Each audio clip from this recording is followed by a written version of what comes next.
we've been working on a little project here, and so I wanted you guys to share, Shelley, if you wouldn't mind sharing a little bit about, kind of explain to everyone what's happening in Zambia and the work that's kind of happening there, and what's the human need, and what's the situation that really has led Hand of Hope to want to partner and want to be involved in Zambia.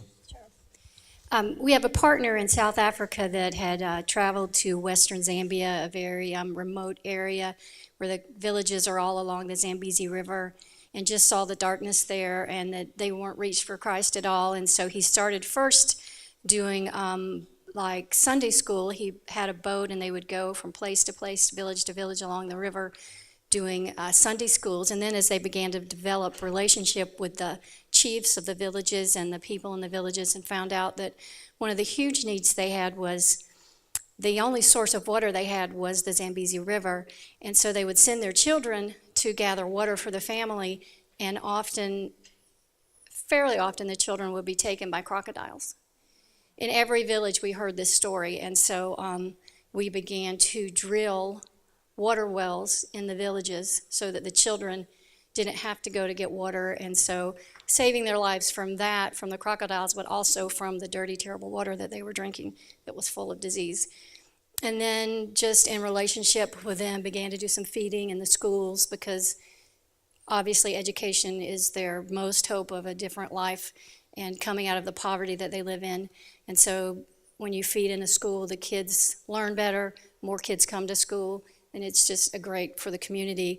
And then in being in the villages, began to see that above a house, these mud and straw houses they lived in, once in a while you'd see a flag on top of the house, and so began to question, what does that mean? Why are they doing that? And found out that flag symbolized that there was a girl in that home who had reached puberty. And that flag said, she's available. And so a man would see that, or a family from far away passing by, or from another village, and they would come and negotiate, and the father would sell the daughter as a wife, probably a third or fourth wife to a much older man normally, or if it was on the highway, they may just be people buying girls for other trafficking situations.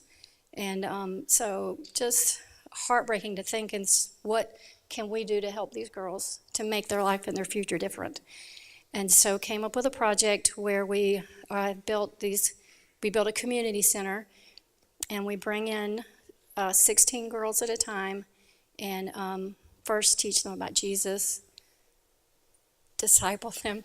Look at these beautiful girls, they break my heart. But and then teach them life skills, and train them in a craft, something that they can do, teach them how to handle money, to start their own businesses, to run their own businesses, so that when they finish the program and go home, they can contribute to their family, and so their father won't have to sell them.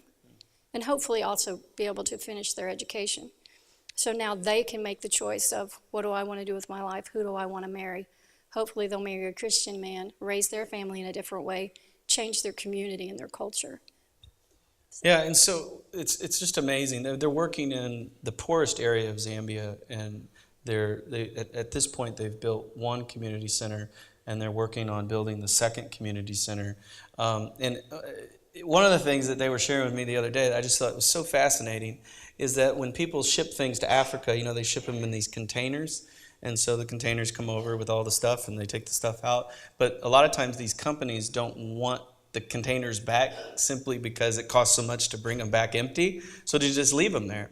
And so in Africa, they've come up with this amazing way and creative way to use these containers. And so what they've done is they've figured out how to build basically centers or houses with these containers. So they retrofit these containers, and these community centers that are actually being built are built with 2 of these containers, and then they build around it. That becomes the base of a lot of the center, and they build these centers out. And it's just fascinating to watch them be so resourceful with what's there, and so just powerful stuff. And so tell them a little bit more about what is happening in the community center, the enrichment center. What is it that they're actually doing? How are these girls being helped? What kind of skills are they learning? Different things like that. So we partner with an organization called Sparrow Society, who what they do is they train women and girls in the life skills, in the how to make a craft, how to sew, something that they can use to start a business, and then they actually train them in the business side of it too. And so they are making bracelets and bags, and so then the funding, when they sell them, then those funds go back into this project. Everything that is made from the sale goes into the project to help the girls either to continue their education or to just provide wages to a living for their family. This might help you a little bit. One of the greatest, we've been doing this 30, 35 years. One of the greatest challenges in poverty alleviation is not for the West to go and just do things for people, even though the Bible supports that and we do it in a big way. But if you really want to bring people out of poverty, you need to teach them how to have a skill or a trade or be self-sustaining. And so that's what this type of project is all about. Well, guys, could you give them a hand? Thank you. Thank you.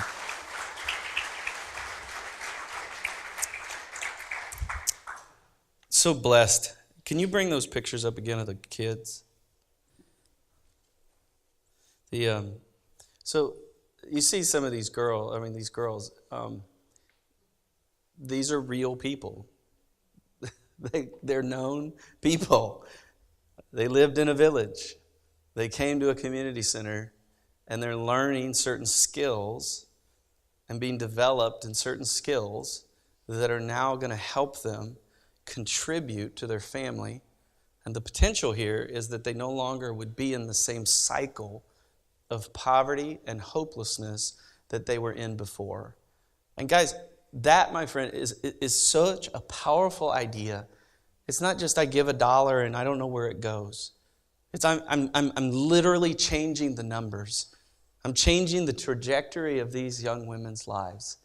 And so one of the things that we wanted to do as a church, and we do this often around the holidays, is we focus on particular things of around the world that we want to do and make a difference in.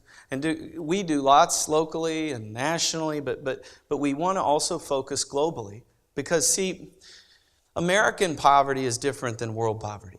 It's very different, very different. And so we want to make sure that we work hard to help in these areas. And as you look at those faces, I just think so much about what God could do. And so what we're going to do this year is we're going to have a Christmas store. And so in our lobby, we're going to have a Christmas store. And in that store, we're going to be selling these items that the girls have made. And so, and these aren't like just little trinkets. I mean, it actually has, they've come up with, they have earned a skill that it's very, very amazing what they make. And so you'll see these items, and we'll have this Christmas store will be open December 2nd. And what I'm encouraging you to do is think about how you could bless people this year with these items so that you know the money then is helping girls. And then the other part of that is you're able to tell the story to other people about what they're getting and the impact that they're making simply by having it. I mean, it's just great. And then people can share the story about what God is doing. And it's just going to be an amazing thing. I believe it's going to be great. I'm so excited about this Christmas and what we're doing. But I hope that you would get excited with me. Not because it's not about selling stuff.